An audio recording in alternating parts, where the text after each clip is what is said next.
বিশ্ব এইডস দিবসকে সামনে রেখে ত্রিপুরা স্টেট এইডস কন্ট্রোল সোসাইটির উদ্যোগে 30শে নভেম্বর মোমবাতি প্রজ্বলন করা হয় আগরতলার রবীন্দ্র শতবার্ষিকী ভবনের সামনে। উপস্থিত ছিলেন জিবি হাসপাতালের deputy super doctor Kanak Chowdhury, Tripura AIDS control সোসাইটির member secretary doctor Souvik Debbarma, AIDS control সোসাইটির projector director doctor Binita Chakma সহ অন্যান্যরা।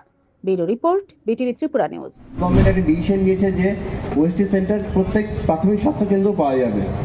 তো such level from the government side and from the TSACS and NACO এই উদ্যোগগুলো না হয়েছে, কিন্তু এখন খালি স্বাস্থ্য দপ্তর বা টিস্যাক্স বা ন্যাকো এই উদ্যোগ নিলেই হবে না। এখন is our duty, community duty, পুরো রাজ্যের প্রত্যেকটা মানুষের ডিউটি যে অ্যাটলিস্ট যাদেরই যখনই মনে হচ্ছে যে হি অর শি অল্প বয়সে যারা আছে সে ড্রাগ ইউজ করছে বা সেরকম কোনো মানুষকে সন্দেহ হচ্ছে বা যে আমি নিজেও সন্দেহ হয়েছি যে আমার হয়তো HIV ইনফেক্টেড হতে পারে, নির্দ্বিধায় এবং with confidence they should go to this ICTC centres, they should check themselves, নিজেদেরকে চেক করা উচিত, যেটা অলরেডি টিচার সবসময় বলে ওদের কনফিডেন্সিয়ালিটি এই সবসময় মেনটেন করা হবে।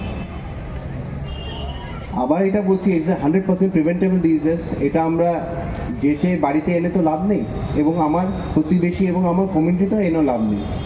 আর যদি এসেও থাকে ওর সাথে সাথে থাকতে লাগবে, কারণ এটা আমার আপনার মতন সাধারণ জীবনযাত্রায় একই নৌকায় ওরা চলতে পারে। তো এটার জন্য যেহেতু ট্রিটমেন্ট আছে এবং ওরা 80 বছর 90 বছর অবধি বাঁচতে পারে, তো কেন ওদেরকে আমরা আলাদা করব?